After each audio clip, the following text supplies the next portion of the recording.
Tema je še kako aktualna, zato so jo tudi izbrali za posvet varnostnih inženirjev in gasilcev na Otočcu.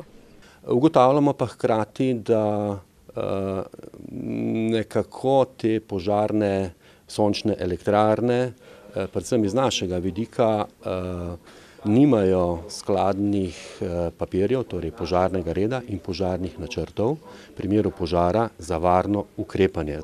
Bom rekel, s tem problemom obvladovanja tveganj na sončnih elektrarnah se zdaj srečujemo prvič in tudi neke bogate prakse na tem področju še ni. V Sloveniji je prišlo trenutno do 2 požarov, ki so bili zelo odmevni.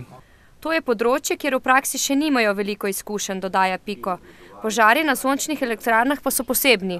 Težava je predvsem v tem, ker se teh fotonapetostnih panelov ne da sklopiti iz električne energije, kar pomeni, da to predstavlja bistveno tveganje za posredovanje naših gasilcev na takem objektu.